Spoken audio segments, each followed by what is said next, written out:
eu tenho uma convicção. Nenhum clube do Nordeste vai conseguir ser competitivo no atual cenário do futebol brasileiro sem ter um parceiro financeiro.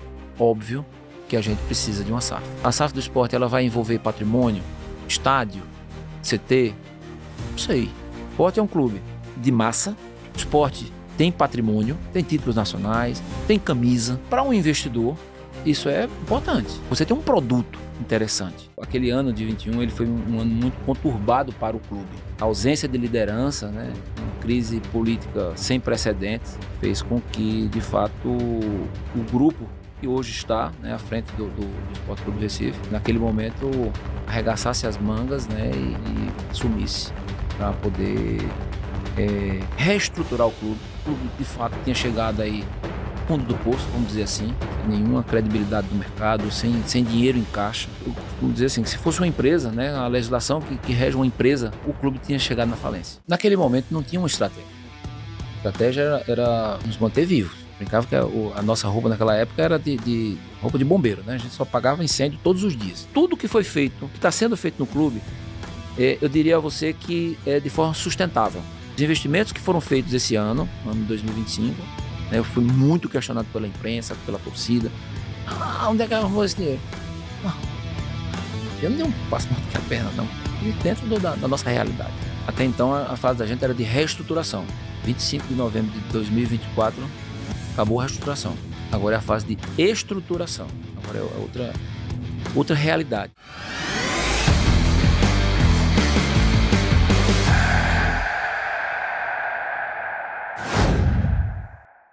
Está valendo! Começou mais um episódio do Sports Market Makers, o podcast do Market Makers em parceria com a Outfield, que te deixa por dentro de tudo que envolve o mundo de esportes e finanças. Estamos aqui no nosso episódio número 41, um episódio pra lá de especial, porque o nosso convidado de hoje é Yuri Romão, presidente do esporte. E por que a gente vai falar com o Yuri hoje? Além do esporte, logicamente, ser um dos maiores clubes do Nordeste, o clube vem passando por muitas transformações, tanto dentro quanto fora de campo. Sob a gestão do Yuri, o esporte conseguiu diminuir a dívida dele de 396 milhões para 109 milhões, então uma redução na dívida bem drástica. E aqui, quando a gente fala no Sports Market Makers de time que reduz a dívida, a gente pensa o quê?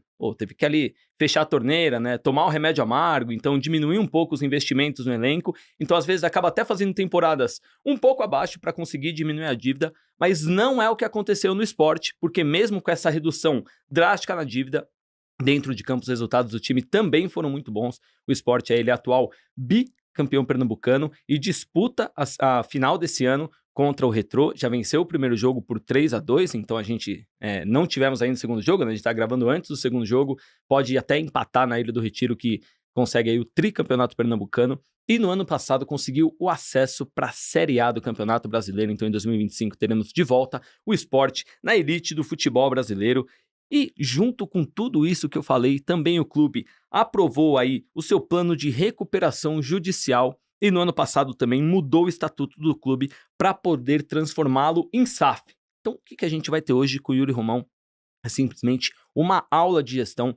Tudo isso que ele fez no esporte, que eu acabei de citar, com redução de dívida, de SAF, de recuperação judicial, muitos assuntos que a gente já fala aqui no Sports Market Makers. Também a gente vai falar sobre a reforma da Ilha do Retiro, aí o histórico estádio do esporte, investimento dos clubes na categoria de base. Então você já entendeu que o conteúdo de hoje está imperdível, você com certeza não vai encontrar esse conteúdo em nenhum outro lugar. E para começar o episódio, melhor ainda, já deixa o seu like agora para não esquecer, deixa o seu comentário, inscreva-se aqui no Sports Market Makers, siga também as nossas redes sociais, vou deixar todos os links aqui na descrição do vídeo. Eu, Marcelo Colaneri, aqui ao lado de Pedro Oliveira, um dos fundadores da Outfield, principal gestor aí que investe em esportes no futebol brasileiro. Pedrão, o que a gente pode esperar desse baita episódio com o Yuri Romão? Acho que você foi bem, Marcelo. Uma aula Obrigado. De gestão do presidente Yuri, que junto com o time dele vem fazendo um grande trabalho à frente do clube. A gente, felizmente, tem muitas trocas com eles aí, né, no mercado e acompanha de perto o trabalho super bem feito.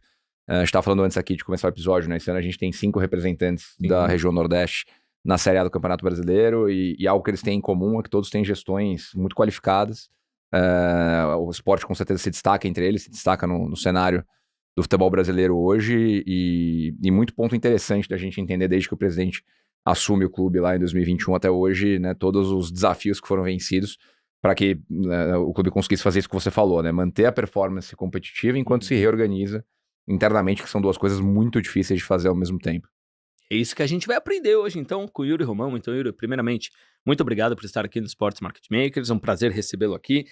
A primeira pergunta que eu tenho, presidente, você assumiu a presidência lá em outubro de 2021, foi ali de forma, primeiramente, né, de forma interina, e foi meio ali um processo político, né, um pouco conturbado, teve algumas renúncias de ex-presidentes. Como que foi aquele processo para você se tornar presidente de um clube do tamanho do esporte?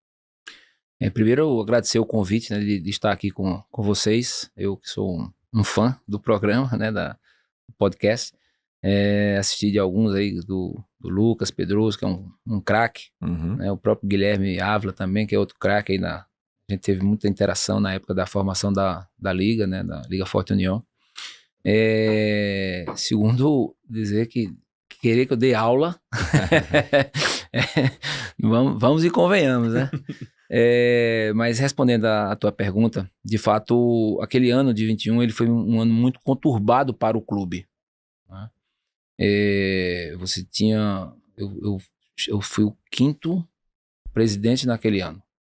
Então, assim, nenhuma empresa, nenhum clube de futebol, nada, né? Tem tudo para o fracasso um negócio desse. Então, a ausência de liderança, né? Uma crise política sem precedentes, fez com que, de fato, o grupo que hoje está, né, à frente do Sport Clube do Recife, naquele momento arregaçasse as mangas, né, e assumisse para poder reestruturar o clube. O clube, de fato, tinha chegado aí ao fundo do poço, vamos dizer assim, né, sem nenhuma credibilidade do mercado, sem dinheiro em caixa, né, sem poder de mobilização, sem poder de investimento. Então, se fosse uma empresa, eu costumo dizer assim, que se fosse uma empresa, né, a legislação que rege uma empresa, né, um CNPJ empresarial, o clube tinha chegado na falência. Mas como a legislação de uma associação ela é um pouco mais benevolente do que a de um mercado, né, empresarial, a gente ainda tinha uma sobrevida, e a sobrevida ela foi agarrada aí, e a gente conseguiu sair da UTI, fomos pro quarto, do quarto saímos do hospital, né, e hoje a gente já está correndo aí não no Parque Ibirapuera, mas lá lá na Avenida Abdias de Carvalho, que é a avenida lá do nosso clube. Que legal. Você falou aqui, presidente, que o clube estava no fundo do poço, né, sem credibilidade, e como a gente falou aqui na abertura, vocês passaram de uma dívida de 396 milhões para 109 milhões, e isso num cenário aí que, desde que o senhor assumiu ali a presidência, o Sport jogou a Série B, né, em 22, 23 e 24. Quais estratégias que vocês adotaram para ter essa diminuição tão drástica na dívida, mesmo sabendo da realidade da Série B, que é bem complicado no futebol brasileiro? Simplificando muito aí, né? Reduzindo a dívida em quase 4 vezes, né? Você sai de 400 milhões para 100 milhões. 70 e poucos por cento. Muito relevante, né? Naquele momento não tinha uma estratégia. A estratégia era nos manter vivos. Dizer que a gente já tinha um plano, já tinha um objetivo, e não tinha. Era manter vivo. Brincava que a nossa roupa naquela época era de uma roupa de bombeiro, né? A gente só pagava incêndio todos os dias. Imagina a quantidade de gente que batia a sua porta cobrando, né? De atleta, de treinador, de funcionário, de fornecedor.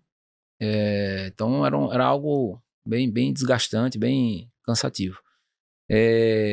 Mas aí vem a experiência, né, empresarial de todos que lá estavam, e muitos deles ainda estão hoje, em conseguir colocar, né, um pouco da sua experiência externa dentro a serviço do clube. Então isso foi importante. Questão de relacionamento, né, importantíssimo, né, a credibilidade que essas pessoas trouxeram naquele momento também foi muito importante, para que os outros acreditassem que ali estava, né, uma gestão que estava querendo, de fato, mudar a cara do clube. Então, o ano de 22 foi um ano muito duro. A gente começou a verificar isso já na largada, porque para montar o time de 22, Nenhum empresário queria colocar o seu atleta lá. Os atletas não queriam ir, né? O empresário não queria colocar o seu atleta lá. Enfim, foi um caos. Tanto é que a gente foi buscar muita gente no mercado sul-americano, que era mais barato, né? Continua sendo um pouco mais barato, né? Hoje os valores até estão perto do Brasil. Então a gente fez um time minimamente competitivo para poder participar tanto do Pernambucano, da Copa do Nordeste, enfim, Copa do Brasil, e o brasileiro da Série B, né?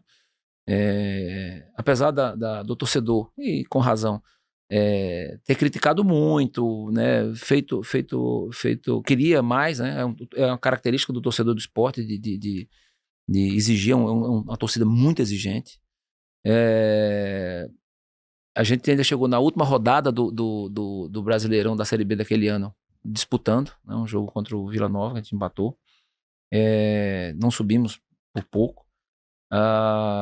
Fomos à final da Copa do Nordeste contra o Fortaleza, né, empatamos o primeiro jogo, perdemos o segundo de 1-0, e bastante criticado, porque de fato a gente acha, e eu vou defender sempre, que nós fomos prejudicados no jogo lá no Castelão, né, com a arbitragem. Enfim, fizemos aí algo interessante, mesmo com toda a dificuldade, né? Ao mesmo tempo, 22 também teve um marco interessante, que foi a questão da venda de 3 atletas nossos. E houve uma decisão estratégica da gestão, né, de administrar esse recurso. Ou seja, você tinha uma dívida, à época, de mais do que 300 milhões, né? E entrou no caixa 26, 27 milhões. Não ia pagar a dívida. Se fosse pagar tudo para pagar a dívida, nem nos mantinha o custeio, nem pagava a dívida. Né? Então a gente começou colocou como premissa básica, manter os salários em dia. Tá? Segundo, pagar alguns fornecedores, né, que a gente precisava quitar dívida. E, enfim, a gente foi administrando o recurso, né? Melhoramos muito a questão do marketing, né, de camisa. A camisa da gente saiu a gente acho que quase quadruplicou de um ano para o outro. Mesmo o time na Série A, a gente na Série B, né, a gente conseguiu quase quadruplicar a nossa receita com marketing de camisa. Então, 22 foi o ano mais desafiador, porém com muitos feitos interessantes, né? E a gente, logicamente, com a experiência empresarial que de todos tinham lá, a gente foi sabendo lidar com o recurso, né? Já para 23, a credibilidade já era outra. Então, você já conseguiu trouxemos um treinador de primeira linha, na época foi o Anderson, que tinha sido campeão, né, da Série B com o Botafogo. Anderson nos ajudou a montar um time que no primeiro semestre de 23 voou, né? No segundo semestre foi que o time deu uma quedinha. Mas mesmo assim, com a mesma política, pagando, respeitando a todos, né? Trabalhando de forma muito austera. A gente continua com esse mantra, né? Respeitando contratos, respeitando as pessoas, mas sempre de forma muito austera e com muita responsabilidade. Esse é o nosso mantra. Tudo isso somado, começa a aparecer alguns resultados interessantes. Porque você começa a montar um time melhor, você começa a interagir com outras equipes, com outros presidentes, né? Então, a gente começa a melhorar aquilo que a gente não sabe, a gente procura saber o que está sendo feito de melhor em outros clubes, tá? Pela amizade que foi construída aí com vários e vários presidentes. A gente teve a oportunidade de conhecer o que estava sendo feito em outros clubes para poder também fazer a aplicação no nosso clube, e os resultados vão surgindo, né? Então é uma construção que ao longo desses últimos 3 anos, 3 anos e meio, tem sido exitoso. É muito interessante, né, a descrição que o presidente fez, né? Você olhar para... A gente fala muito que futebol é uma operação complexa, mas no fim o presidente descreveu fundamentos muito simples de gestão empresarial, né? De você montar um elenco mais barato, né? Então ter controle de custo, você acelerar as receitas que você controla ali, então eu vou captar patrocínio melhor, vou tentar valorizar a minha marca, me relacionar melhor com o mercado, vender jogadores, e aí é a parte ruim desse processo, porque você tem que se dispor de ativos valiosos, mas Sim. capitalizar o clube para que você consiga sobreviver e crescer mais forte, né, ou avançar mais forte para o futuro. E um último ponto que eu achei bem legal, que é essa questão de reconstrução de credibilidade, né, de você estar bem posicionado no mercado voltar a te olhar como o player relevante que você é, com alguém que cumpre seus compromissos, que está construindo junto com a indústria inteira. E até já adiantando uma pergunta que a gente ia fazer mais para o final, porque acho que tem a ver com isso, desde que o senhor assumiu a presidência lá em 2021, você enxerga o mercado do futebol brasileiro com lei da SAF, com discussão sobre liga, caminhando nessa direção de ter mais clubes entendendo o remédio amargo que tem que tomar, como o esporte entendeu lá atrás, entendendo que tem que olhar para a governança. A gente vai falar da reforma do estatuto que foi feita pelo clube para se modernizar nesse sentido. Você acha que o futebol brasileiro está entendendo que precisa mudar e se transformar rápido para caminhar no caminho certo? Ou a gente ainda tem um desafio grande aí pela frente? Pedro, a tua pergunta ela é bem interessante. Eu entendo que o futebol brasileiro, eu já disse isso algumas vezes, o futebol brasileiro passa por uma transformação gigante, tá? E rápida, Uhum. muito célere. E essa mudança, né, de percepção por parte dos dirigentes, né, os dirigentes hoje, eles não sentam para discutir um pênalti que foi marcado mal ou bem, ou enfim. Eu nunca tive essa discussão em nenhuma reunião que eu participei.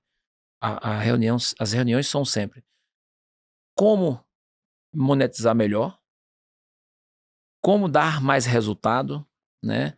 Como a gente pode melhorar, né? Padronizar o gramado para que o espetáculo seja melhor. Enfim, a discussão ela é outra. Tá? Então, eu enxergo que com essas mudanças, o futebol ele passou a ser mudou de característica, né? Ele passou a ser um business mesmo. Ele não é mais passou a ser um objeto de entretenimento. Uhum. Né? E isso aconteceu, por exemplo, na Premier League, lá atrás. Eu tenho dito, por isso que eu fiz uma pergunta fora do ar para vocês, assim, vocês vão ter alguma coisa com real estate, né? Uhum. A Premier League, a grande mudança da Premier League começou com o investimento nos estádios. Logicamente que a transmissão, né, o direito de transmissão, ele tem uma relevância. Uhum. Mas o grande boom mesmo da Premier League foi quando começaram a investir nos estádios. Então, você tem lá aquelas coisas lindas, maravilhosas. Você melhora o seu espaço físico, né, para o atleta, você melhora para o torcedor, para os seus familiares, né? A experiência ela é outra. Uhum. Você começa, isso vai gerando Melhorando negócio, o produto, né? melhorando o produto, né? Então, esse ecossistema do futebol, ele é muito maior, ele é muito mais abrangente do que somente as 4 linhas. Uhum. Então, tudo isso está sendo pensado. Né? Eu acho que o papel das ligas, né? Hoje são 2 blocos comerciais, né? Não são ligas, apesar de trazer o nome liga nos seus nomes, mas são 2 blocos comerciais. O papel desses 2 blocos tem sido extremamente relevante, né? na discussão, Uhum. importante. Não tenho a menor dúvida que vão se unir, né? Em algum momento. Eu acredito até que passado a venda do ciclo de transmissão, finalizou agora, recente, eu acho que os 2 próximos assuntos, né, tópicos a serem discutidos é o fair play e a unificação. Uhum. Eu não tenho a menor dúvida quanto a isso. Já várias coisas já estão sendo discutidas em conjunto. Nota oficial, vamos soltar junto. Então, assim, já há um namoro, né?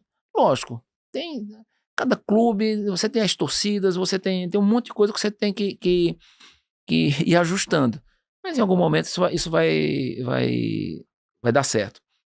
Por isso mesmo eu acredito que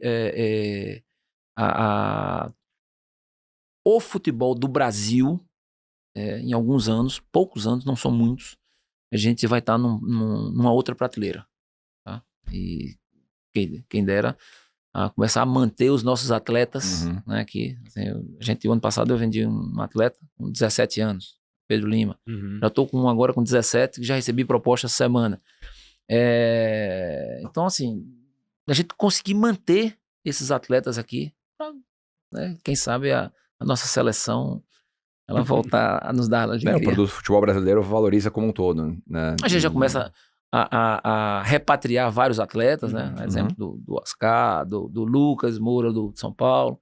Enfim, entre outros, né? Estou citando esses dois só Claro. porque a gente vai enfrentar o São Paulo agora, estou com eles na cabeça. Boa. Mas isso é interessante. A gente vai passar por um momento bem interessante a partir de agora. Excelente, não, concordo em gênero, número e grau. Voltando pro esporte, presidente, e pegando o gancho no que a gente estava falando antes, ano passado, né, o clube reportando o resultado de 23, ele reportou um superávit de 72 milhões de reais, né, e o que o Marcelo está falando aqui no começo, olhando uma atenção muito, prestando atenção nos custos, conseguindo acelerar a receita, tendo uma equipe competitiva, né? O senhor comentou de bateu na trave 22, bateu na trave 23, 24 conseguiu voltar. Como que vocês conseguiram fazer esse planejamento pro futebol e se manter tão competitivos ao longo desses 3 anos, mesmo com o caixa um pouco mais curto? Isso tem muito a ver com a equipe, o grupo, né? Quando você tem um objetivo muito claro, e você sabe lidar com a equipe, né? Saber delegar. Eu tive 2 diretorias, né, de futebol. Primeira coisa, nos 2 casos, cumpriram rigorosamente o orçamento. Nunca me pediram, e no dia que me pediram, vão receber um não. Uma suplementação orçamentária. Nem a atual, nem a anterior. Isso é uma coisa importante. Entender o que é um planejamento. Porque o planejamento ele começa com o financeiro e ele termina no vamos chamar de esportivo. Tá? Se você cumpre desde o início a determinação da gestão, não é do presidente, é da gestão. Isso foi discutido. Tem um orçamento que foi discutido a várias mãos. Então você começa a ter assim, olha, eu não posso errar. Eu vou ter que ter um pouco mais de atenção nas contratações, em que eu vou trazer, se não vai impactar dentro do grupo, enfim, não vai a mercado, né, só por ir, eu tenho X milhões, eu vou fazer o que quiser. Não. Então, as 2 direções, elas foram, uma está sendo, a outra foi, muito ciosas daquilo do papel delas, né, e estão cumprindo. E os resultados, eles começam a aparecer a partir do momento em que, e é uma relação que eu tenho com atletas e comissão técnica, eu juntamente com a diretoria, eu nunca deixei de cumprir com o que eu acordei, né? E isso é dito inclusive pelos próprios atletas. Quando você faz isso, você atrai novos talentos, Sim. Né? Novos profissionais, sejam eles de atletas ou de comissão técnica, ou até mesmo de outras áreas do futebol. Obviamente, se você está trazendo gente boa para dentro do teu ambiente, é natural que os resultados eles sejam diferentes, né? Investir na hora certa, né? Ter vamos dizer assim,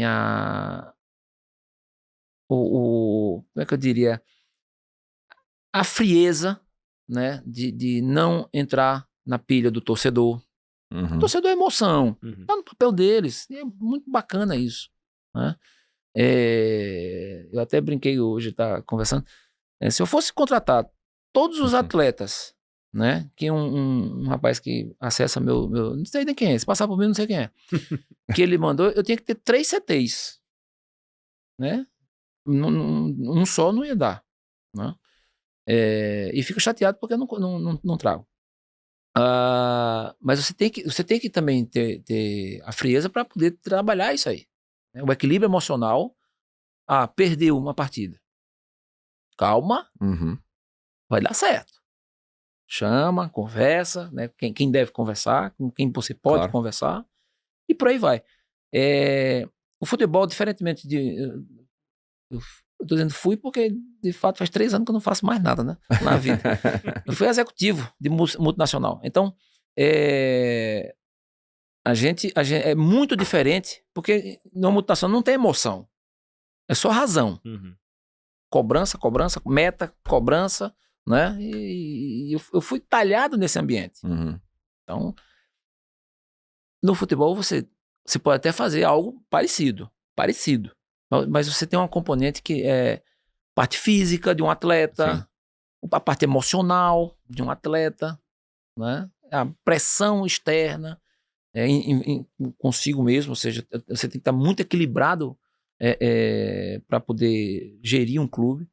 E nesse aspecto, aí eu vou falar de mim, eu acho que eu fiz bem, tá?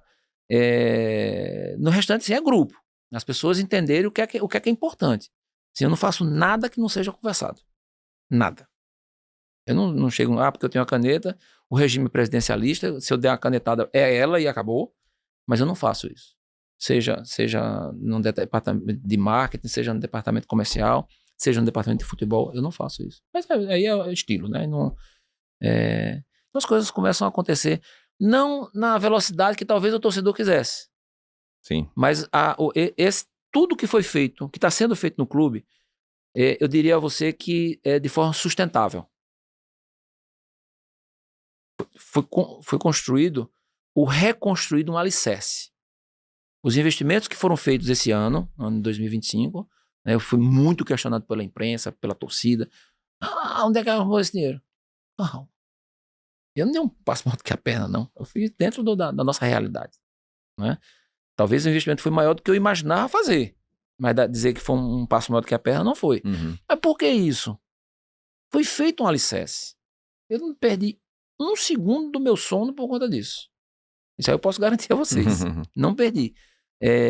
Cabe agora esse ano, né, ao longo do ano, a própria equipe dar os resultados dentro de campo, para que também os resultados dentro de campo aparecendo, vão aparecer também os resultados financeiros. Sim. E o inverso também é verdadeiro. Não aparecendo também somem os resultados financeiros. E uma curiosidade, presidente, antes de pegar o gancho aí para a temporada 25, né, que o final que você falou agora, em relação à sua carreira como executivo de multinacional, né?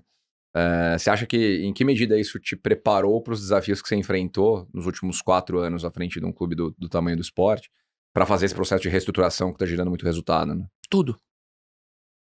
Nada do que eu estou fazendo foi inventado. Já tinha passado, já tinha visto, fui banco, então, assim, muito do relacionamento com fundos, né, com bancos, foi fruto da experiência, né, de mercado. Boa. Agora, presidente, olhando um pouco mais para o ano de 2025, né, igual a gente falou, bateu na trave ali 23, 24 conseguiu o acesso para a Série A.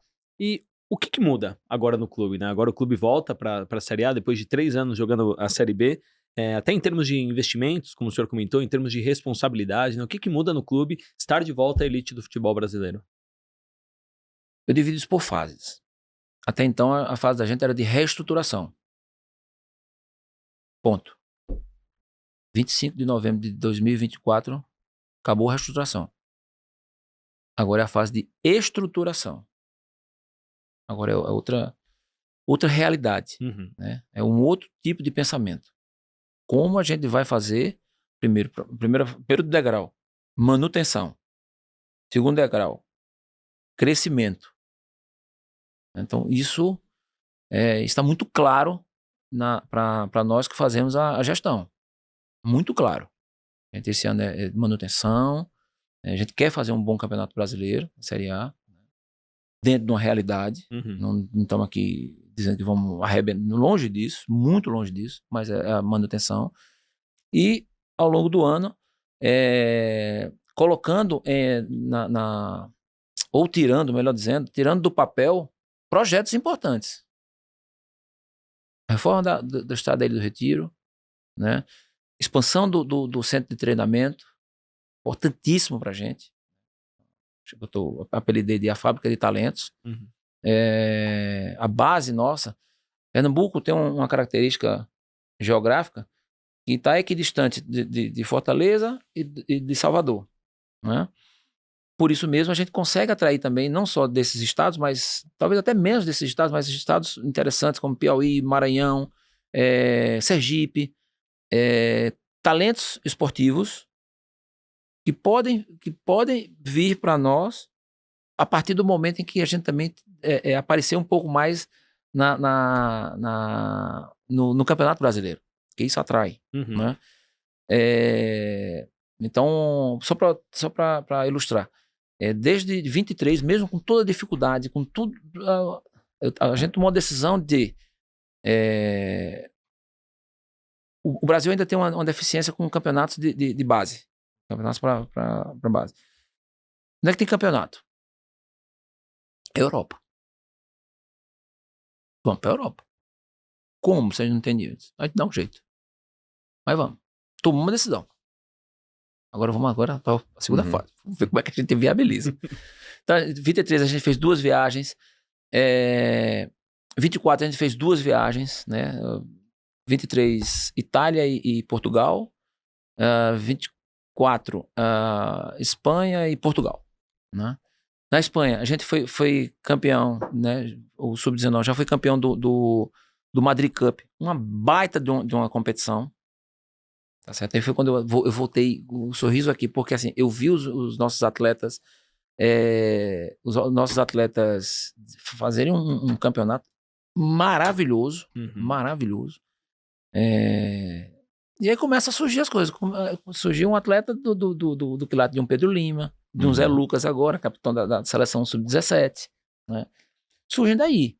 Então, essa estruturação passa por isso, ou seja, você fortalecer, mais uma vez, a base, né? A primeira base física, né? Ou seja, e depois o futebol de base também, para que a gente possa, mais à frente, não só suprir o nosso elenco, mas também a gente poder ofertar ao mercado, seja o mercado brasileiro, seja o mercado sul-americano, seja o mercado europeu, né? Atletas, e só para constar, a gente está indo agora, não vou lembrar agora a data, mas já estou indo para o Japão, um sub-13. Que legal. Quando foi que o Sport ou algum clube do Nordeste pensou em disputar um campeonato no Japão? Do sub-13. Porque nesses campeonatos, o mundo está nesse, né? Em algum momento isso vai dar certo. Não sei quando, mas nem sei quando da minha gestão, mas em algum momento dá certo. Legal. E falando de futebol de base, né? O senhor usou o exemplo aí do Pedro Lima, que foi negociado ano passado por 10 milhões de euros, se não me engano. 10. Com o Wolverhampton da Premier League, né, um clube relevante lá na Inglaterra. Dentro desse processo de reestruturação, manutenção, crescimento que o senhor descreveu pra gente, quão chave você acha que é a categoria de base e que tipo de investimento o clube já está fazendo nessa frente para pensar no futuro, né? Primeiro, a atenção é gigantesca com a base, né? A gente saiu de um modelo em que tínhamos inúmeros diretores, era diretor de sub-15, diretor sub-13, diretor daquilo outro, todos abnegados, pessoas que tiveram um papel importante lá atrás, mas esse modelo já se exauriu. Você não vai conseguir em nenhum momento ter resultado dessa forma, né? Hoje eu só tenho um executivo. Acho que, se eu não me engano, tinham mais de 10, acho que eram 13 diretores nós tínhamos. Caramba. Né? 2 em cada categoria e tal. Hoje a gente tem um executivo. E a gente começa também a atrair, né, treinadores importantes. A gente chegou agora para o Sub-20 um treinador que veio do Flamengo. Jogou a copinha aqui pelo Flamengo e hoje está no Sport. Tudo isso fruto do investimento ter sido feito, né? O volume de treinamento, os campos não aguentam, né? Então, tomamos uma decisão em 2023 de colocar um gramado sintético para aguentar, tá? Qual é o melhor gramado que tem de sintético? Tá? O melhor para não dar problema de lesão, enfim. Então, a gente tem um gramado sintético que fica com as categorias menores, né? Tomamos uma decisão esse ano de reformar todos os campos, tá? Inclusive os da base, para poder também. Então, são investimentos, eu vou chamar de periféricos, mas não são periféricos, são importantes, tá? E o investimento também na equipe. A gente trouxe o captador, que era do Atlético Paranaense. Quem é a maior referência de base aqui do Brasil? Né? Você tem o Fluminense, que é o Xerém, que é internacional. Né? Santos. Né? O executivo é do Santos. Onde é que são os melhores? Chamar. Mas ele vem como? Por que ele vem? Ele acredita no projeto. Lá atrás não acreditava. Hoje já acredita. Então, não é uma coisa, não é eu vou pagar mais, eu vou pagar menos. Não. É o projeto. A gente vende um projeto. O projeto é esse. E eu vou cumprir. Ponto. E aí as coisas vão aparecendo, vão melhorando. Não é uma coisa da noite pro dia. Né? Você tem que ter muita paciência. Né? Esse resultado, eu brincava, eu fui reeleito agora em dezembro passado. Mas tudo que está sendo feito agora, talvez eu nem o resultado disso eu nem possa colher enquanto dirigente, né? Porque é tão longo prazo isso, que possivelmente eu não colho esse resultado. Mas às vezes a gente colhe. Alguma coisa a gente vai colher. Não tudo, mas alguma coisa a gente vai colher. Sim. Ô, presidente, e olhando tudo que aconteceu no esporte no ano passado, né? Não só dentro de campo, muita coisa legal também aconteceu fora de campo. Em dezembro, né, do ano passado, quase ali na viradinha do ano, o esporte aprovou ali a sua recuperação judicial. Né? O que isso significa na prática? Né? Você acha que para o torcedor isso deve gerar alguma preocupação? É algo para ficar mais animado? Explica melhor para o torcedor sobre a recuperação judicial do esporte. Para mim foi um marco para o clube. Né? Primeiro você tinha uma dívida impagável diante da geração de caixa que o clube tem. A partir do momento em que você aprova um plano de recuperação judicial, você começa a ter uma previsibilidade. Então, se a gestão ela é organizada, se a gestão ela cumpre com seus prazos, assim, fica muito mais fácil você planejar o futuro. Muito ruim quando você não tem a geração de caixa, tem uma dívida gigantesca, né? A qualquer momento vai chegar um bloqueio de conta, enfim, é muito ruim. Não tem gestor no mundo, tá certo, que consiga administrar, seja um clube, seja uma empresa, seja o que for, dessa forma. Então, a recuperação judicial ela tem essa característica de você ter uma previsibilidade, né? E a poder planejar o futuro da instituição. Isso para a gente foi importante. Vocês entrevistaram aqui Lucas Pedroso. Sim. Né? A recuperação judicial do esporte, ela nasceu de foi um insight que eu tive lá atrás, assim, início de 23, eu pedi para que 5 diretores nossos fossem ao Curitiba e ao Cruzeiro. Eu pedi para que o Gabriel recebesse o pessoal no Cruzeiro e pedi ao Lucas para que recebesse quando eles voltaram, que me apresentaram o relatório, eu nem fui, porque eu não queria interferir. Eu queria que eles tivessem a percepção deles. Eles me apresentaram uma das coisas, a recuperação judicial, que o Curitiba tinha feito, né? Sim. Pré-SAF. Pré-SAF, né? Quando a Tricorp adquire o Curitiba, ela adquire, na verdade, uma UPI, né? Que a gente chama que é uma unidade produtiva isolada, e isso acaba entrando na SAF, né? Fruto da recuperação judicial que já tinha sido planejada, né? Então nasceu disso. Eu até brinquei quando a gente mandei uma mensagem pro Lucas, isso aqui foi fruto da conversa que você teve com o nosso pessoal. Que a história, eu tô voltando um pouco assim, a gente não tá inventando roda, a gente tá vendo as melhores práticas trazendo pro clube, pro esporte.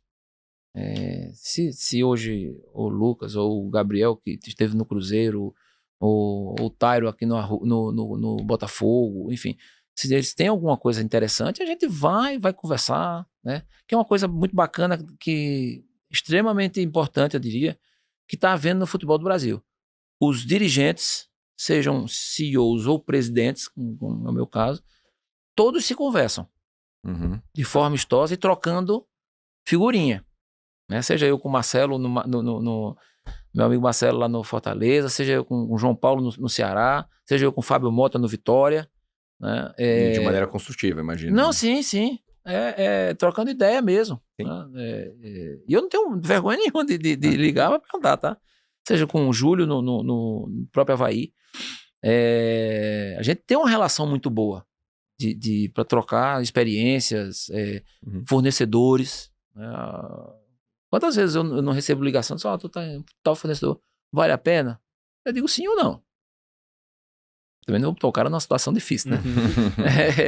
Mas é interessante. Antigamente não tinha esse fair play, né? Entre dirigentes. Pelo contrário, o dirigente tava doido que você, né? Não se desse mal, na realidade. E hoje não. Então, tudo isso faz parte desse novo momento do futebol do Brasil.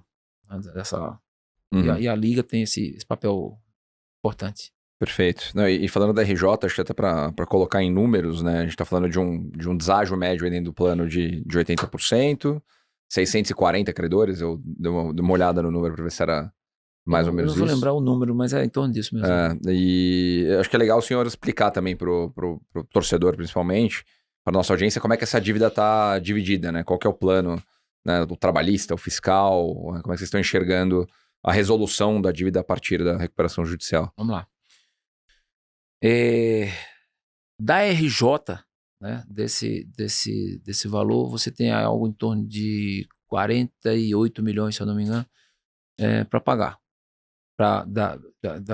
do trabalhista. Né? Os primeiros 12 meses, né, você precisa, que acho que é o maior, a rúbrica de custo hoje maior da nossa, que é em torno de 25 milhões que a gente tem que pagar nesses 12 primeiros meses aí. No ano de 25. 25.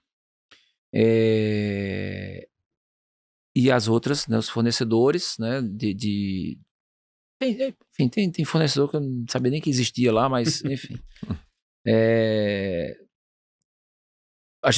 Houve a negociação e a gente tem um plano lá de pagamento que a gente trabalha com Álvares e Marçal no nosso financeiro, né, o Gabriel e o Bortolai.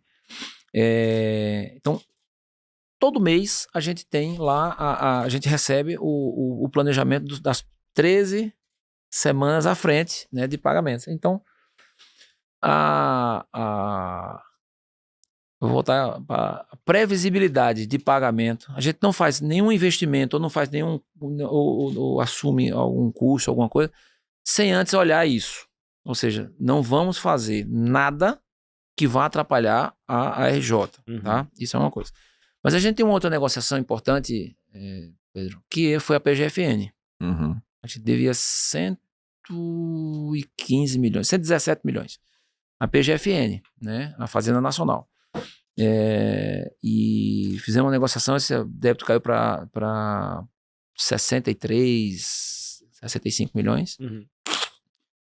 Só que a gente estressou, foi um ano de negociação quase. Por quê? A gente não fez aquela negociação, que era um termo que a gente usava na época da empresa que eu trabalhava, de prateleira de supermercado. Você vai lá, pega e fala, não. Ou seja, a gente não entrou no sistema e aderiu à negociação. A gente foi mostrar para os procuradores assim, ó, se nós estivermos na Série A, a gente tem uma receita. Se a gente estiver na Série B, a gente tem outra receita. Sim. Não adianta a gente fazer aqui uma negociação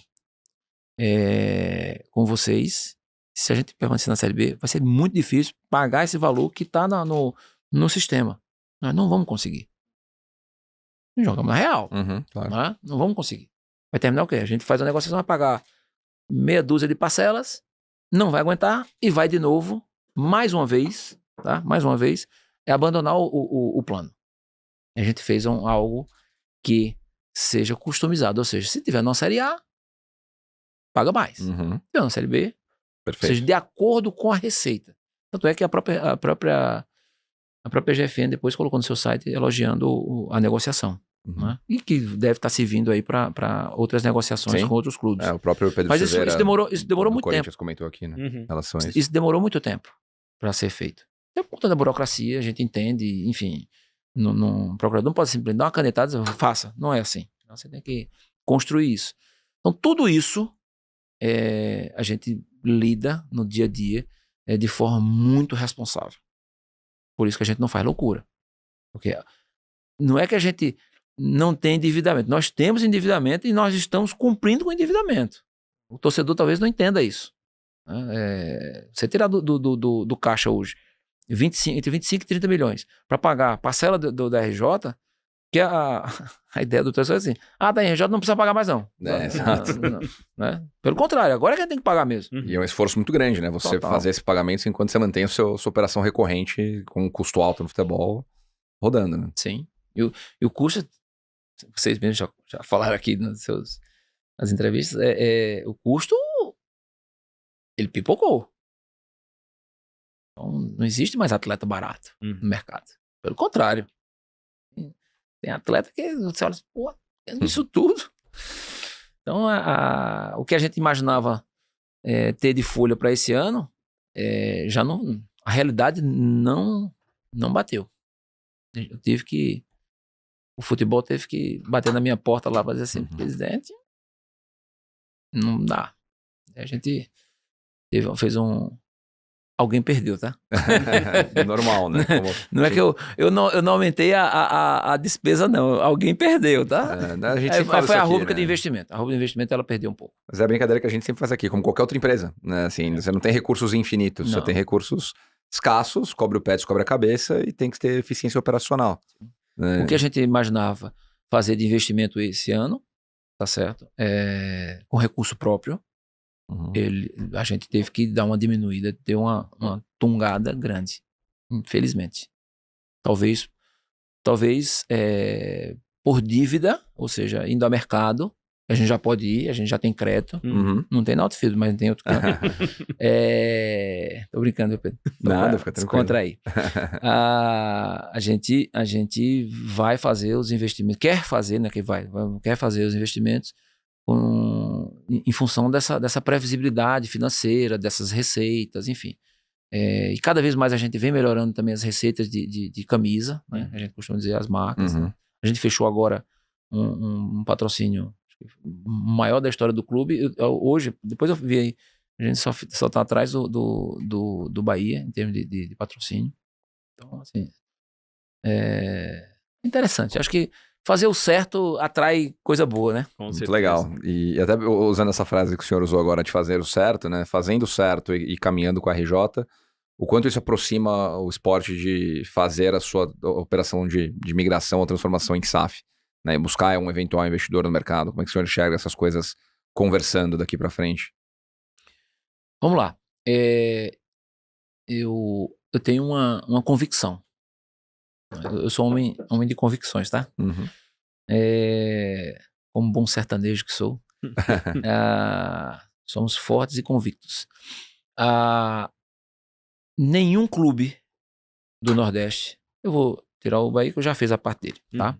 Mas nenhum clube do Nordeste vai conseguir ser competitivo no atual cenário do futebol brasileiro sem ter um parceiro financeiro. Qual o modelo de SAF? Aí cada um tem o seu. Cada um tem sua torcida, cada um tem seu patrimônio, tá certo? Seja ele físico ou imaterial, mas cada um tem seu patrimônio. E então, dentro dessa premissa, óbvio que a gente precisa de uma SAF. Agora, a SAF do esporte, ela vai envolver patrimônio, estádio, CT? Não sei. A gente criou dentro do estatuto que foi aprovado no final do ano passado, foi colocado dentro do estatuto que para ter a SAF, aprovou-se aprovou-se transformação, a possibilidade de uma SAF, né, ou a criação de uma SAF, ou a constituição, melhor dizendo, Perfeito. de uma SAF, né, criação e constituição. Mas para que haja isso, foi criado dentro do estatuto uma comissão, né, eu até brinco, uma comissão de notáveis, para que se estude qual é o melhor modelo. O esporte é um clube de massa, né? Várias pesquisas, né? Seja da Quest, seja do antigo Ibope, seja a Infamani agora, essa semana, nos coloca como a 10ª maior torcida do país, com mais de 4 milhões de torcedores. Ou seja, isso é importante ser dito, né? Relevante. O esporte tem patrimônio. Uhum. Tem títulos nacionais, tem camisa, né? Tem escudo, tem camisa. Então, isso para um investidor, isso é importante. Você tem um produto interessante para colocar, né, numa negociação. Agora, qual é o modelo? Isso está nessa negociação, tá certo? Você tem uma torcida extremamente exigente, né, que vai a campo, que é outra coisa interessante. Não é só ter... O nosso torcedor pernambucano, de uma maneira geral, Uhum. acho que é o único estado que não torce por times do eixo sul e sudeste, e né? os 3 são muito fortes, né? Do ponto de vista de torcida, são muito fortes, né? Nós temos essa característica de ir a campo, né? De ir ao estádio. Então, uma das receitas relevantes do que nós temos é a da bilheteria. E isso nos ajuda muito. Muito. Tá? Então, é uma preocupação minha enquanto presidente de melhorar cada vez mais a experiência do torcedor dentro do estádio.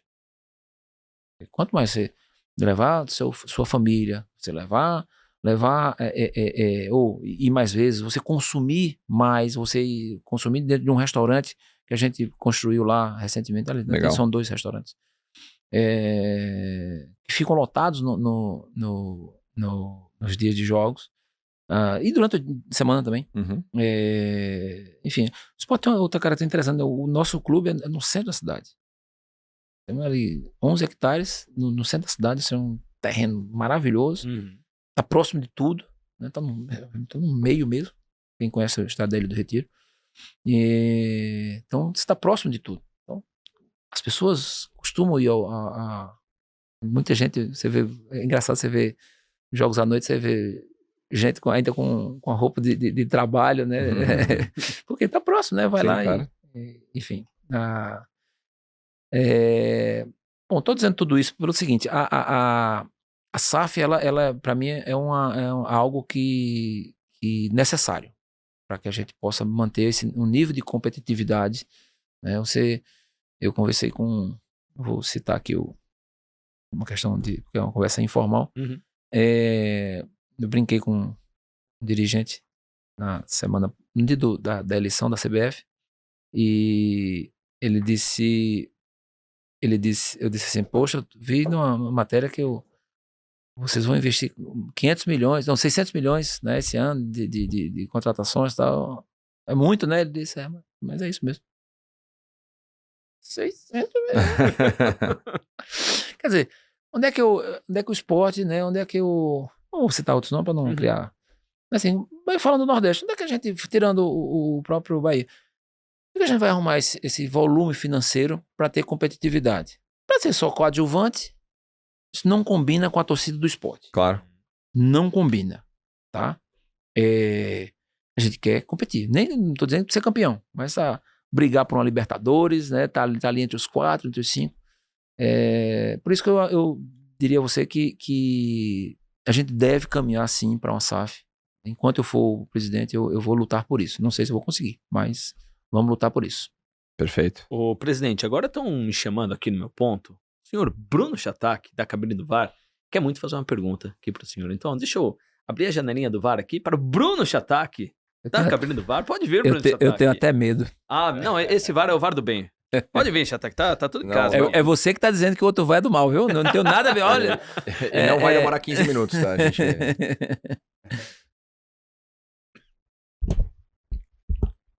Bom, primeiro, uma grande satisfação aqui estar com o Yuri, né? Nos encontramos já aí em sala de aula, o que é sempre um elogio para qualquer dirigente do Brasil, não só o Yuri, mas também parte do Conselho do Esporte, então... Tem do executivo também. Então é sempre uma grata surpresa. E a minha pergunta vai muito nesse sentido, sabe, Yuri? Dívida controlada, investimento responsável, investimento em CAPEX, né, que a gente fala, né, em estrutura. A gente usa esse termo lá, tá? Que no futebol, você falar em CAPEX, o cara vai olhar assim, isso é o quê? Exato. E também investimento em base aí como primordial. Até muito pouco tempo atrás, a gente sempre imaginaria, quando eu falo aqui de grandes clubes, mas vamos trazer aqui um pouquinho desse contexto, né? Eixo realmente sul-sudeste, mas essa tem sido uma tônica diferente nos últimos anos do futebol brasileiro. Então hoje, praticamente, o Grafietti falou isso, o Sica falou isso aqui, a gente está tendo uma inversão, né, na ordem de grandeza do futebol brasileiro. E os times do Nordeste têm sido protagonistas. Então eu queria que você falasse um pouco como que você enxerga o futebol nordestino nesse momento, como que você enxerga o resto do país nesse novo tabuleiro e quais são os desafios para o futebol nordestino na próxima década? Primeiro, eu diria que assim, eu não diria que a gente está invertendo, né? O futebol do sul, do sudeste, ou do sudeste, melhor dizendo, ele continuará sendo o maior e mais rico, enfim, eu não tenho essa pretensão de dizer que o futebol do Nordeste vai ser maior, né? Agora, você sem dúvida, né, essa geopolítica do futebol, ela está mudando. Você ter 25% da elite do futebol brasileiro disputando em 25%, é algo que se precisa ser olhado de uma maneira muito, eu diria que para nós, gratificante, né? E para quem está lá falando assim, poxa, os caras estão fazendo algo diferente, né? Eu diria que acho que quem começou, né, quem inaugurou esse novo momento do futebol nordestino, a gente tem que tirar, né, o chapéu para Marcelo Paes, juntamente com Geraldo Luciano lá atrás, no Fortaleza, e o próprio Guilherme Berlittani no Bahia. Né? O City chegou no Bahia, se foi por acaso ou não vou entrar nesse mérito. Mas ele encontrou uma casa arrumada. E o Bahia, pra quem é do futebol sabe que o Bahia, anos antes, tinha sofrido uma intervenção. Assim como o Sport estava prestes a sofrer também uma intervenção. Eu acho que mais um mês ou dois, se ele não tivesse entrado, era capaz de o Sport sofrer uma intervenção.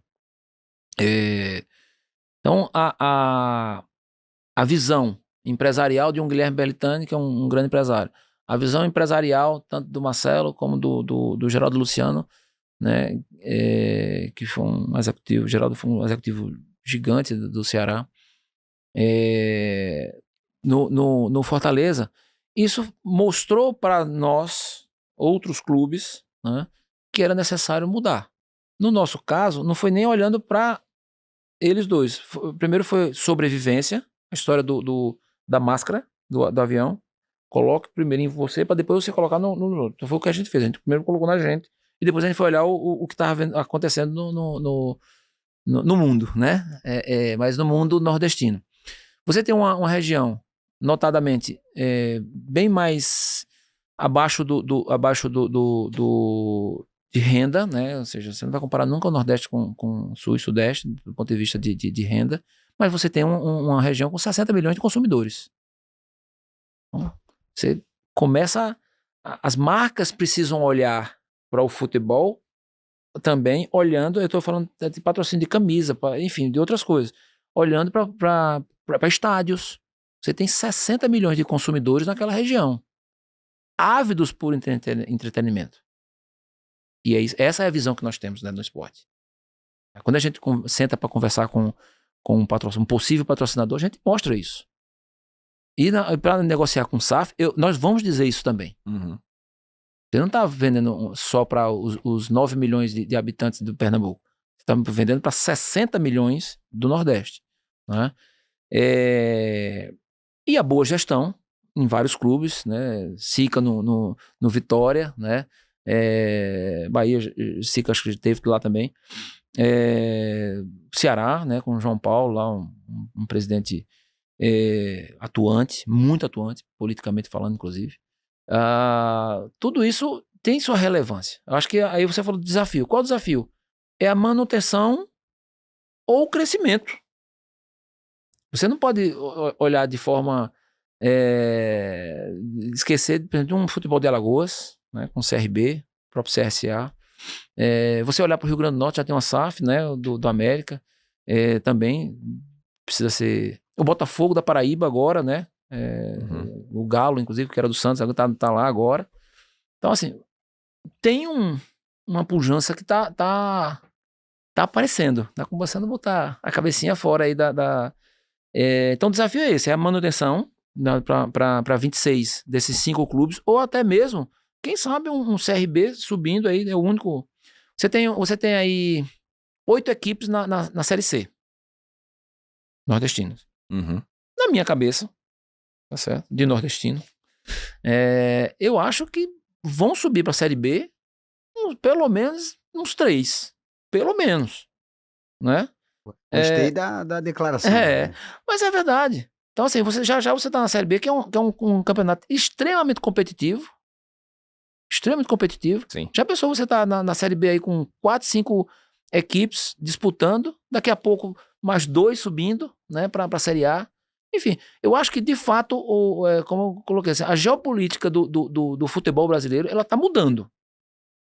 E que bom.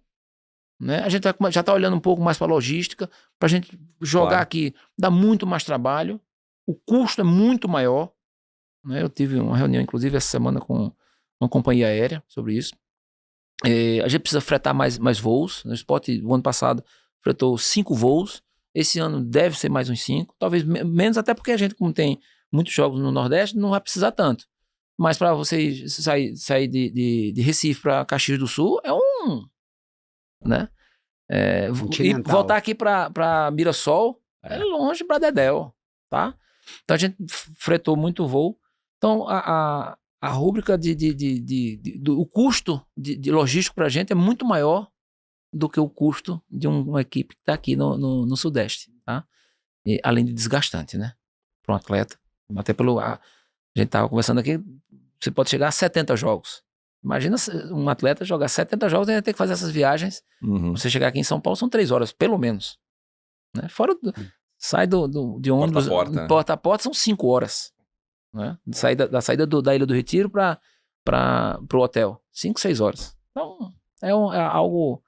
Mas, de fato, a gente está mudando e os precursores disso aí, eu não tenho nenhum problema em dizer isso, foram o Fortaleza e o Bahia. Perfeito. E assim, vamos lá, né? Tratando aqui a tríade, base de fãs, mercado de formação de jovens ávido, como você mesmo citou aqui, e além disso, uma tese de calendário super acessível, né? Clubes que conseguem ter um caminho mais encurtado aí para uma Série D, calendário o ano inteiro. Minha pergunta vai para o Pedro. Pedro, como que você acha que o próprio mercado financeiro enxerga a tese Nordeste como algo atrativo e factível aí para acho que um segundo momento aí de SAF no Brasil? Cara, acho que o presidente colocou muito bem, né? Quando você tem bons exemplos, e o Guilherme Belintani no Bahia, o Marcelo Paz no Fortaleza, eu já coloco o esporte dentro desse balaio também, com um ótimo trabalho que a gestão vem fazendo, não é porque o presidente está aqui, a gente já falou sobre isso inúmeras vezes também. Eu acho que você começa a abrir a cabeça do mercado para o que está acontecendo na região, como o presidente bem disse, uma região muito importante no país, né? 1/3 do mercado consumidor está lá, o mercado consome muito futebol, então, para quem aqui de São Paulo, que já teve a experiência de estar num jogo grande, né, no Nordeste, é uma experiência diferente, tem um calor diferente, você vai num Barradão com Vitória, né, na Fonte Nova com o Bahia, na Ilha do Retiro, enfim, você tem um engajamento muito grande da torcida, então você tem a possibilidade de trabalhar isso de formas super interessantes, né? O presidente tinha falado de olhar para o ângulo da torcida, mercado B2C, olhar para o ângulo de marcas grandes valorizadas, que te dá um potencial de receita B2B, um investimento em infraestrutura para você conseguir extrair e formar bons talentos. Então, a região Nordeste ela te entrega isso e você tem projetos super interessantes, para além desses 3 que eu comentei aqui, né? Também temos o Ceará, claro, né? E um momento interessante ali com o projeto Botafogo da Paraíba, com o CRB, que está consistentemente na Série B, se não me engano, são 8 Série B seguidas, né? Que é uma competição difícil pra caramba, e se mantiveram lá, tem muito mérito nisso também. Então tem movimentos interessantes acontecendo no futebol no Nordeste, acho que a gente vai ter com certeza, e eu concordo muito com o presidente, nessa necessidade da região para competir em nível de igualdade com o mercado consumidor maior, que é o mercado do Sul e Sudeste, de buscar o capital inorgânico, né? Não necessariamente numa SAF, mas encontrar a melhor forma de criar uma estrutura que funcione para o clube. SAF, né? Até para a nossa audiência aí, a SAF, na realidade, ela é apenas o instrumento. O né? instrumento. Exato. Né? Agora, qual é o modelo? Essa é a grande discussão. Perfeito. Né? Qual é o modelo? Não, eu vou te dar o recurso, né? Um private equity aí da vida, vou te dar o recurso, você se vira aí, lá na frente, agora eu quero o meu resultado. Eu sou investidor, eu não sou um mecenas. Sim, né? sim. A gente tem que, o nosso torcedor, ele precisa entender que uma coisa é investor, outra coisa é o mecenato aí, né? O cara não tá dando dinheiro. Ele quer o dinheiro dele de volta e corrigido. Exato. Né? É a premissa de qualquer investimento, né? Isso é. Só Mas eu queria só acrescentar, você falou do mercado B2B, mas já há o B2B2B. Ou seja, a gente já tem um patrocinador, ele não tá preocupado com o consumidor. O consumidor, ele tá querendo chegar nas pequenas e médias empresas. Pequenas e médias empresas e do futebol. Legal. Do futebol. Interessante. E só para não perder o gancho aqui, né? O presidente falou que espera que os 3 clubes da Série C subam para B, né? Espero que a 4ª vaga fique com o Maringá para ficar tudo bem, né? Maringá, a gente tá gravando aqui... Maringá tá bem. 2 dias antes da final, né? Um dia, amanhã. É amanhã? É amanhã. Achei que era no domingo. Amanhã, Maringá. E boa sorte pro pessoal do Maringá. E, presidente, a gente entrou nesse assunto de SAF no esporte, né? Porque no ano passado teve essa mudança no estatuto do clube, que permitiu o clube começar agora, a partir de 2025, negociar essa SAF. Além da negociação de SAF, o que mais mudou no estatuto do clube? Houve uma decisão, quando a gente começou a discutir a questão da mudança do estatuto, de a gente não mexer em algo que, não vou chamar que é irrelevante, não é essa... Mas algo que não estava vamos dizer assim, na ordem do dia. A gente precisava modernizar o estatuto, tá certo? Para esse novo momento que o futebol, né, vive, porque o estatuto ele não era antigo, mas acho que a última mudança acho que foi 2015, 14, alguma coisa assim, não vou lembrar agora. Então a gente focou em algumas coisas, dentre elas, obviamente, a questão da SAF, né? Mudamos a questão da representatividade, na eleição. Tá? Eu sou o último presidente do clube. Eu vou ser o último presidente do clube. Não que eu vou morrer, gente. E isso não partiu de nós, do executivo, na realidade foi uma discussão mais ampla. Como a gente chegou no fundo do poço, né, lá atrás, a gente com muito trabalho, né, com muita dedicação, a gente conseguiu, né, esse sorgimento do clube. E a percepção que, aí muito minha, é assim, uma coisa é você dar a caneta para um gestor, né? Com todas aquelas características que eu disse anteriormente aqui, né? Ou seja, você tem que ter sangue frio, você tem que ter foco, tem que ter objetivo, tem que ter equipe. Né? Isso não é fácil não é qualquer... Então você fica muito à mercê de uma pessoa só, um único responsável. O presidente a cadeira de um presidente de clube é uma das cadeiras mais solitárias que eu já vi na minha vida. Tá? É muito solitário. Então, e você tem você tem um poder gigante, e uma canetada sua errada, você pode botar o clube numa situação difícil. O que a gente fez? A gente criou o conselho de administração. Nós temos o Conselho Deliberativo, que é uma coisa, mas agora a gente tem o Conselho de Administração. Obviamente, como todo Conselho de Administração, você tem um líder, você tem alguém para presidir esse conselho. O que é que isso muda?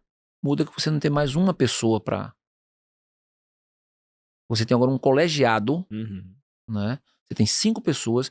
Esses 5 CPFs estarão na Receita. Se fizer besteira, vão os 5 para...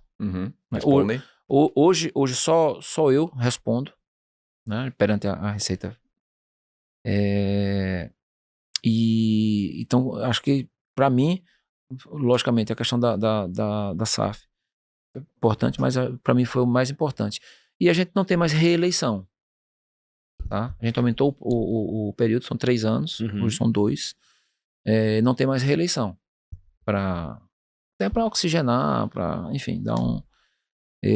Isso tudo no médio prazo, isso também vai ter um significado importante para o clube, né? Ou seja, começa a diluir responsabilidades, você consegue, um jargão, 5 cabeças pensam muito melhor do que uma só, tá certo? Então assim, a gente busca aí um pouco mais de responsabilidade para com o clube. Não que os outros dirigentes foram irresponsáveis, não. Eu costumo dizer assim, cada dirigente vivenciou uma circunstância. Eu não acredito que nenhum presidente que esteve lá foi lá para fazer o mal ou para fazer... Não. Tiveram circunstâncias, né, ruins. Você teve uma pandemia, né, você teve... Enfim, tem um monte de coisa. Agora, como qualquer ser humano, como qualquer executivo, como qualquer pessoa, também está fadado ao erro ou a equívoco numa contratação. Uma contratação mal feita, gente.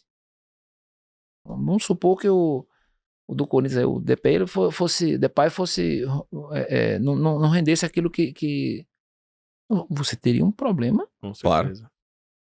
O custo disso né? Mas graças a Deus ele tá rendendo aí. Tomara que ele não jogue contra a gente. Mas isso pode acontecer, né? De você trazer uma pessoa com um baita investimento, um contrato de 3 anos ganhando uma fortuna. Você vai pagar 3 anos. Se ele vai jogar ou não, isso é outros 500. Mas você vai pagar. E isso arruina. Imagina 2 atletas no mesmo patamar.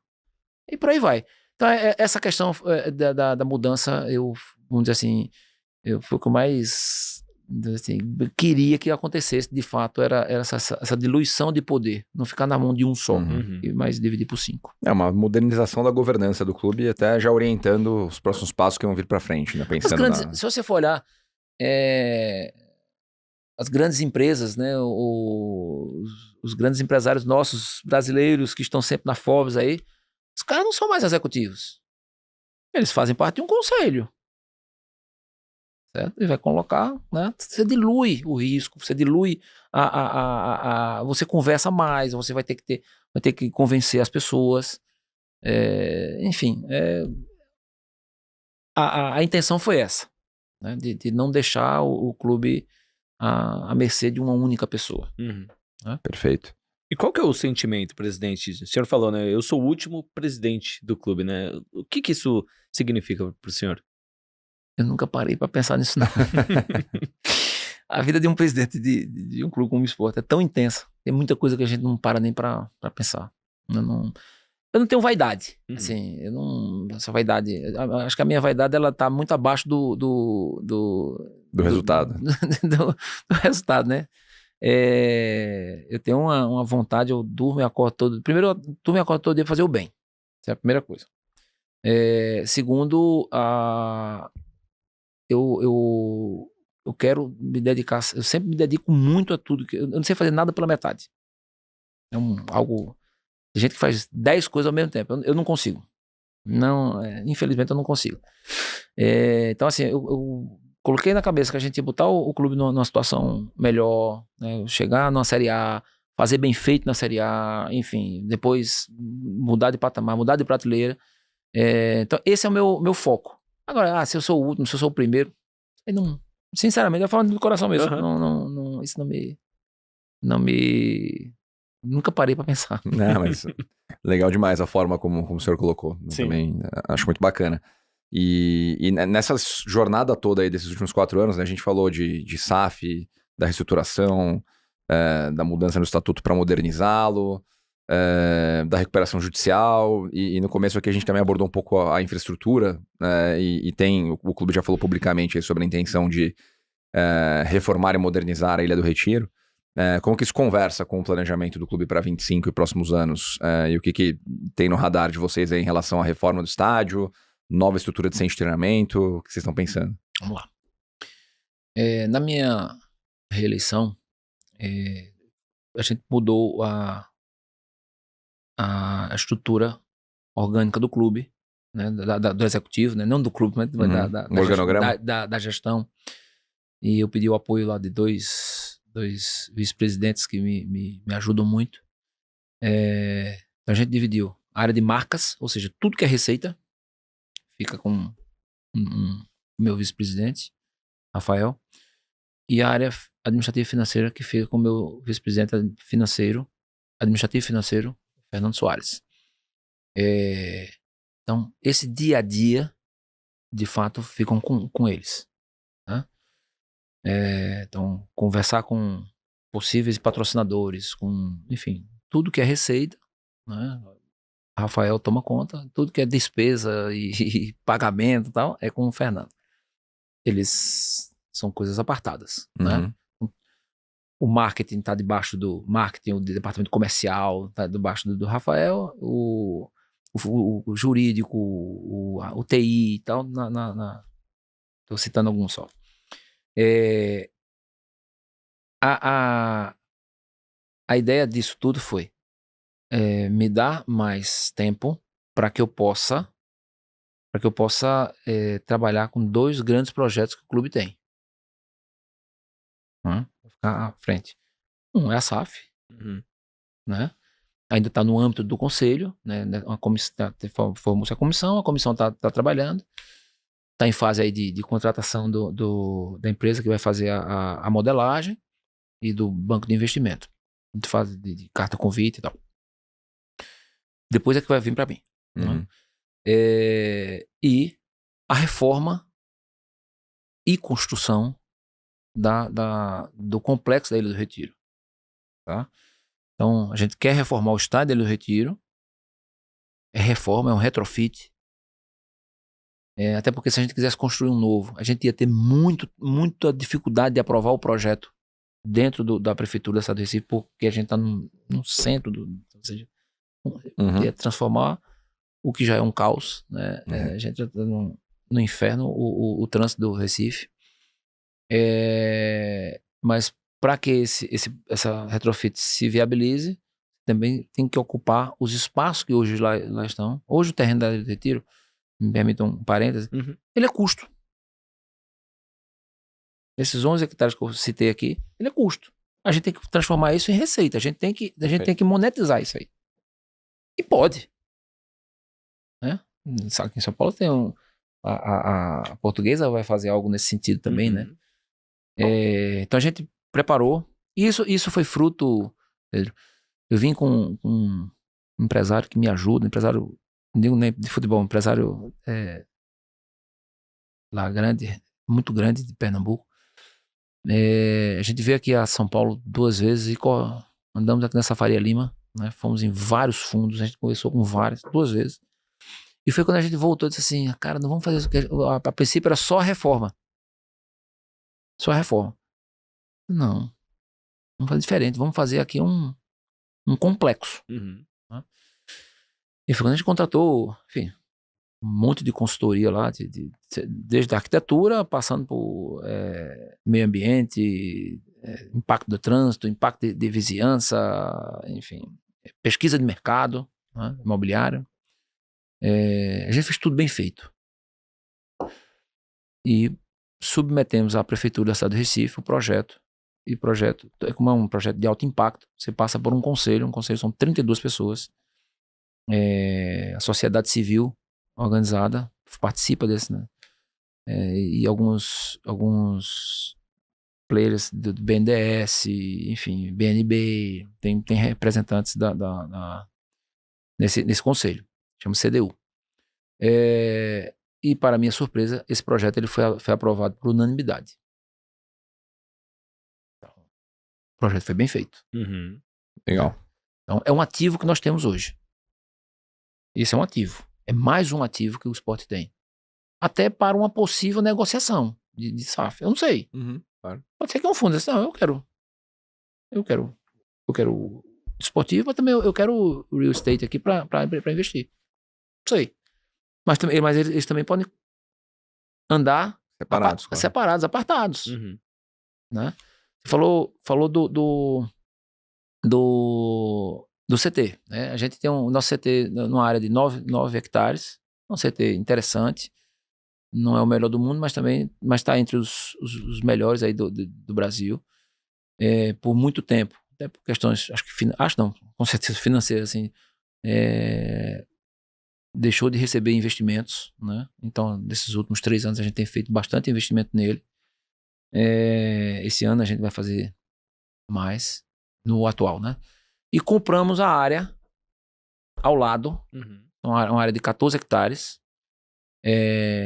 para fazer a expansão do CT, visando a questão da base que a gente estava falando, né, um pouquinho atrás. Então, o intuito é outro projeto muito bom, importante, eu diria que necessário, ou vou mais além, essencial para que o clube, né, se vai ser SAF ou não, isso é outros 500, ele consiga se manter. Né? Ou seja, vou repetir o que eu disse lá atrás. Não só formar atletas para o seu elenco, mas também para que possa ir a mercado. Né? No mercado, como eu também falei, a gente está fazendo essas viagens, né, para o exterior, né, com a nossa base. A gente está indo com 2 delegações para Madrid novamente, ou seja, não só o Sub-19, mas agora vai o Sub-17 também, para mostrar um pouco mais da nossa camisa lá fora. A gente começar a fazer a interlocução com clubes europeus diretamente, não necessariamente através de um agente, de um empresário, né?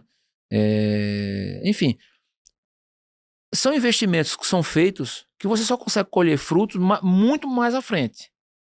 Né? Não é... A gente não está fazendo isso pensando no amanhã, é pensando no clube mais à frente. Então, os investimentos que estão sendo feitos são esses. Né? A questão da modernização, né, da Ilha do Retiro, a construção de alguns equipamentos para aproveitar, monetizar. Se for uma SAF, esses equipamentos irão ajudar na manutenção da associação. Né? O esporte não é um clube de futebol, o esporte é um clube social, né, esportivo, sócio-esportivo. Então, assim, a gente tem 15 ou 16 modalidades de esportes olímpicos. Né? Nós temos uma tradição na nossa região né, de esportes olímpicos. E a gente não pode esquecer isso, nem deve. Pelo contrário, a gente deve. Agora sim é que a gente deve investir na prática esportiva. A gente tem mais de 1.000 atletas federados nas diversas modalidades lá no esporte. Acho que quer aumentar isso. Perfeito.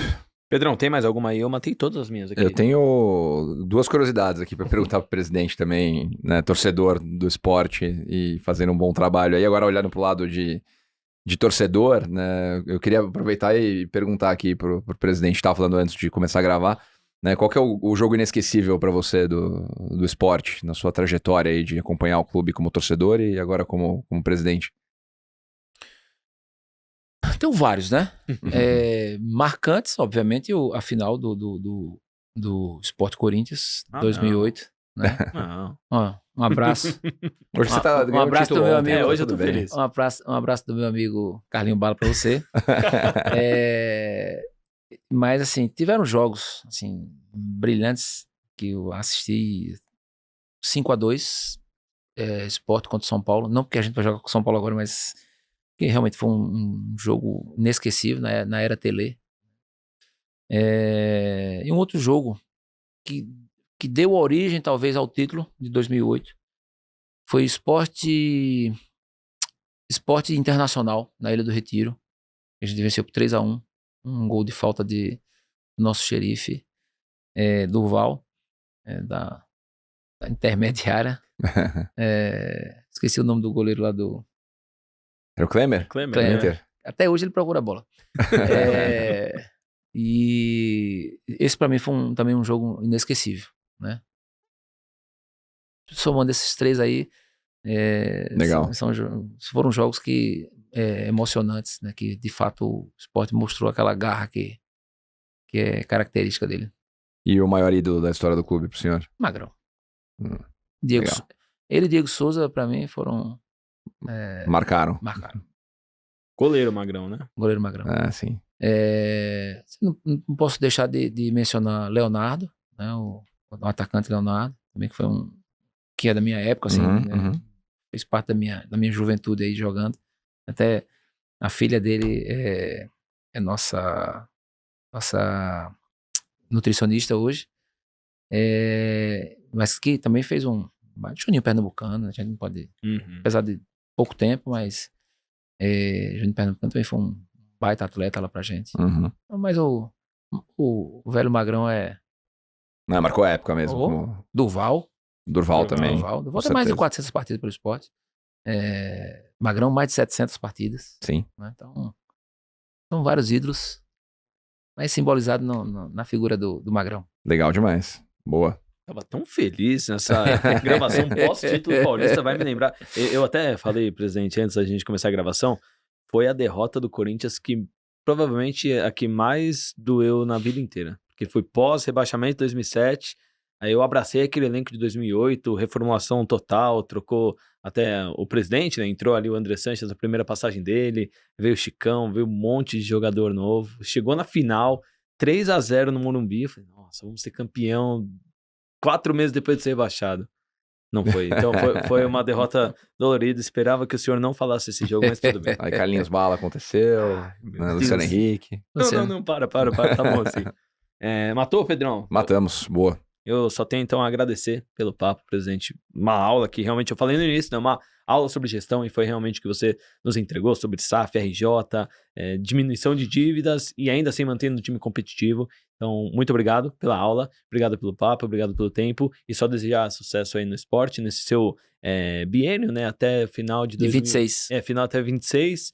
Desejar muito sucesso no restante da sua gestão, que na verdade é meio que chovendo molhado, né? Que já vem fazendo isso há muito tempo, então muito obrigado mesmo. Eu que agradeço.